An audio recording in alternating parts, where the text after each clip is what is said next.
अगर आप भी चाहते हैं कि एसएस फिल्म्स मोतिहारी के ऑडियो वीडियो सबसे पहले आप तक पहुंचे, तो इस चैनल को सब्सक्राइब करें और साथ ही बेल आइकन को दबाना ना भूलें। Music director Sachin Singh, DJ Mukesh Chakiya. बिना उतारा गेला उ तोरा माल के बच्चा महीना में हऊ एही साल के। अरे सुना छौरी, बिना उतारा गेला उ तोरा माल के बच्चा महीना में हऊ एही साल के। बात पूछला तो बाबू हमरा पासे में हो।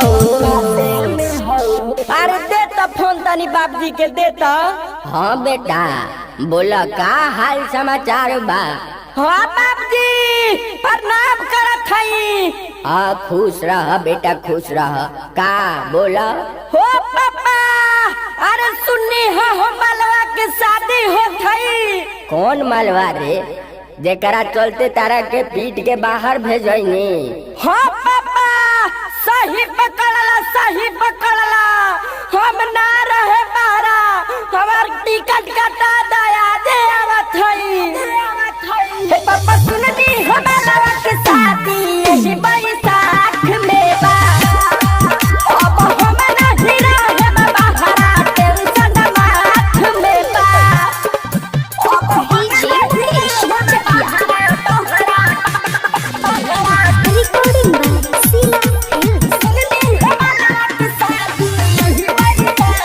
डीजे मुकेश चकिया। जहिया से हम सुनले बानी, तबे से फोने लगाइले। गाँव में केकरो शादी होला, ओकर खबर पहुँचाइले। हे बाबू तनी पैसा भेजा दा, नहीं तो टिकट कटा दा। बड़ा रुआ तनी लोरे हमरा आँखों में बा। हो पापा, ई कुल काम ठीक ना होत हवा। कौन काम रे बुड़बक? अरे हमरा के झूठ बोल के आ बाहर भेजा दिलऊ। हम अबे आवत हई। हे पापा सुननी हमारा के शादी यही बैसाख में बा। अब हम नहीं रहे बाहरा, टेंशन माथ में बा।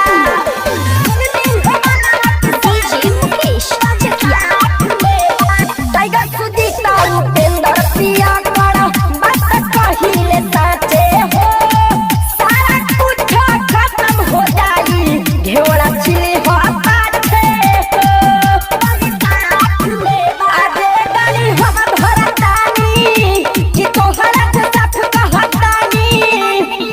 हम भी घरे आवे दे पूरा हाथों में बा। अरे हो पापा, हम घरे आवताने, हम शादी करबो। रे ससुरा, अभी तोहार बियाह करे वाला उम्र थोड़े न हो। हाँ, तारा पूजा थोड़े न हवा।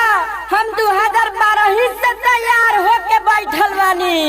अगर शादी ना करैबा तो तहर मोछ ढहवा देम समाज बीचे। ए पापा सुननी हमारा के शादी यही बैसाख में बा। अब हम नहीं रहे बाहरा, टेंशन माथ में बा। Sheela recording studio Motihari. Contact number 91 23 12 12 58।